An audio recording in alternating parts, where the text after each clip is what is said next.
Não, não, por incrível que pareça não. Bacana a tua pergunta, tá? É uma questão muito famosa essa, de física. O cara vai lá e diz a altura da queda d'água e diz o volume de água que passa por segundo. E pergunta qual é a potência. Tá? Essa é clássica. Então, ó, potência de hidrelétricas.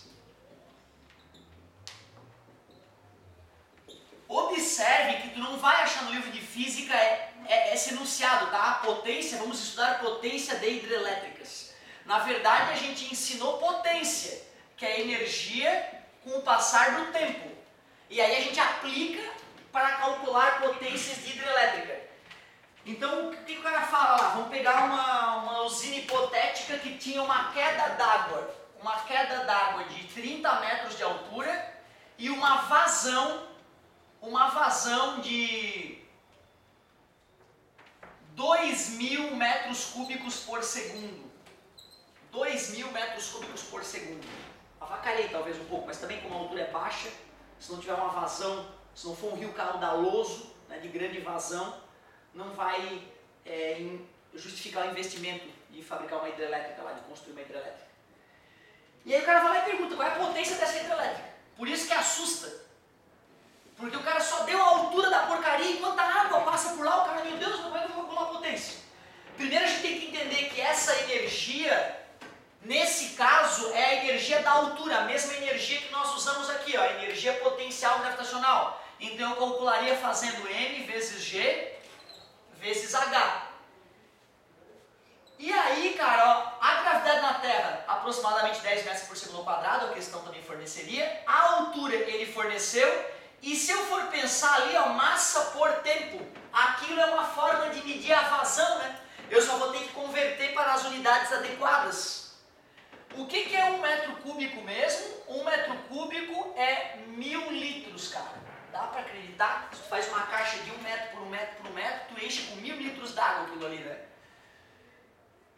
E nós sabemos que cada 1 litro d'água tem uma massa de 1 quilo.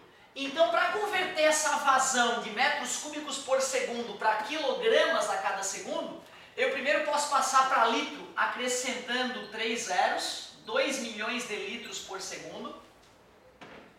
Eu falei que eu avacalhei na vazão, depende de que rio, tá? Se tu pegar as cataratas de Iguaçu, isso é uma torneira pingando perto da catarata de Iguaçu, certo? Tá? Eu avacalhei, de repente, pensando num rio normalzinho que a gente vê na nossa cidade. Tá? Esse aí já é um rio razoável. Mas cataratas de Iguaçu, isso aí é uma torneira pingando. Então, 2 milhões de litros por segundo. Que como 1 litro tem 1 quilo, são 2 milhões de quilos por segundo. Agora pronto, é só jogar na fórmula. Que massa de água que está caindo lá? 2 milhões. Qual é a gravidade na Terra? 10. A altura de que essa água cai? 30. E quanto tempo demora para cair esses 2 milhões de quilos de água? 1 segundo. Porque é por segundo, né? Certo? Pronto, ó. Então vai dar para aproveitar uma potência de 2 vezes 3, 6, 7, 8 zeros. 1, 2, 3, 4, 5, 6 joules por segundo, watt. Ou então 600 megawatts. 600 megawatts é a potência que dá para aproveitar dessa hidrelétrica. Certo? Então tu fizesse a pergunta no momento perfeito, no momento em que eu tinha comentado sobre energia potencial gravitacional. Ele fez Cara, essa questão caiu várias vezes já no vestibular e tu sabe, né, cara? As pessoas normais hoje em dia, elas não têm tempo. Então Ctrl+C, Ctrl+V, putz, é clássico, tá? Para fazer prova, para fazer vestibular, eu já vi a UFSC botar a mesma questão em 3 anos distintos.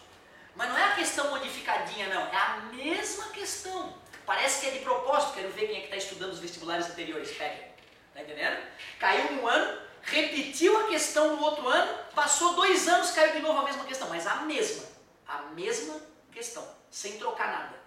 Isso é assustador, né, cara? Para tu ver. Por isso que todos vocês já tinham que estar com o vestibular baixado em casa. Aquele vestibular que tu vai fazer, né? Os 3 que tu vai fazer. Baixa aqueles 3, as provinhas das matérias e já começa a estudar em casa.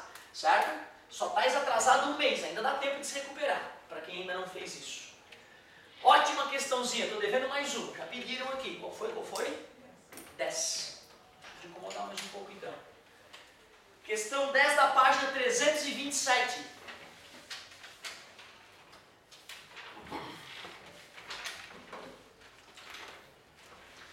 Página 327, questão 10.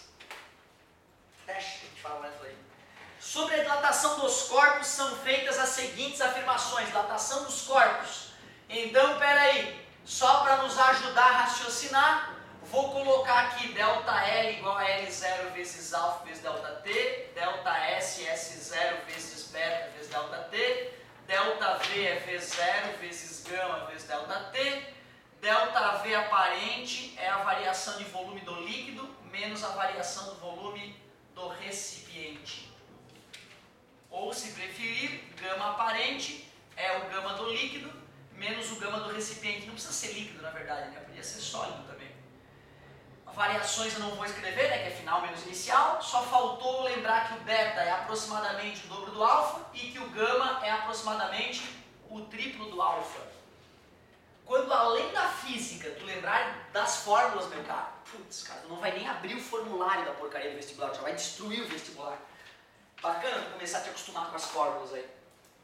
Sobre a datação dos corpos, 1. Quando se aquece uma placa metálica que apresenta um orifício circular, observa-se que o diâmetro do orifício aumenta. Para justificar o fato de uma chapa furada, depois de aquecida, o furo aumentar, é só tu imaginar, se a placa não tivesse furada, o material que ocupa o lugar do furo tem que dilatar também. Então, se eu recorto esse furo e boto a chapa que eu cortei do orifício para dilatar, vai dilatar isso aqui, e se ele estivesse morando no furo, ia dilatar também. Então é uma maneira de tu filosoficamente entender que os furos também aumentam quando a placa é aquecida. Cuidado com o bolo, né? O bolo que a mãe faz, o furo diminui porque é um processo totalmente distinto da dilatação térmica. Então cuidado com isso, o furo aumenta, bobão, falso. 2. Os líquidos possuem coeficiente de dilatação volumétrica maior que o dos sólidos.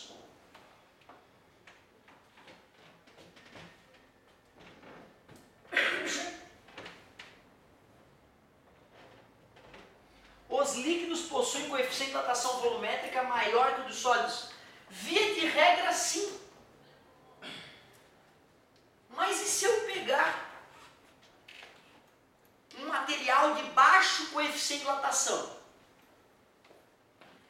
e fundi-lo e comparar com um material sólido de grande dilatação, então eu posso conseguir o contrário. Eu posso obter na marra uma situação onde um líquido possui um coeficiente de dilatação volumétrico menor do que o de um sólido. Eu posso fazer isso acontecer forçosamente. Existe essa possibilidade. Por isso que eu não colocaria essa número 2. Mas tu vê, não tem regra, nenhuma regra física que nos obrigue a afirmar que os líquidos dilatam mais que os sólidos. Não existe essa regra. Porque o que importa é o tipo de material. Então, por exemplo, o mercúrio, que na temperatura ambiente é líquido, dilata mais do que alumínio, que na temperatura ambiente é sólido, certo?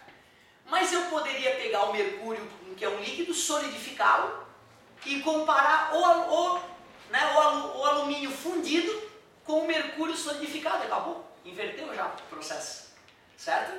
Então tu vê, essa 2 ali eu não assinalaria, mas eu deixo ela em aberto ali para a gente analisar as próximas. 3. A água apresenta uma dilatação irregular, por isso chamada de anômala, né? Quando a temperatura é aumentada de 0 para 4 graus, o volume diminui em vez de aumentar. É bem aquilo que a gente estudou, dilatação anômala da água. 4.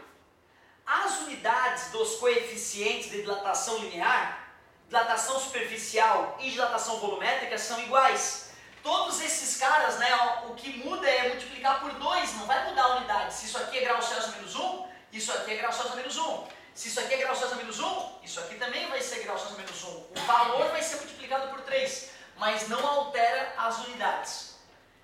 Então tu vê, eu diria que com o meu raciocínio, que eu te mostrei, né, que eu posso pegar um cara do estado líquido e um cara do estado sólido, e depois inverter quem é que está no estado sólido e quem é que está no estado líquido, mudando apenas a temperatura.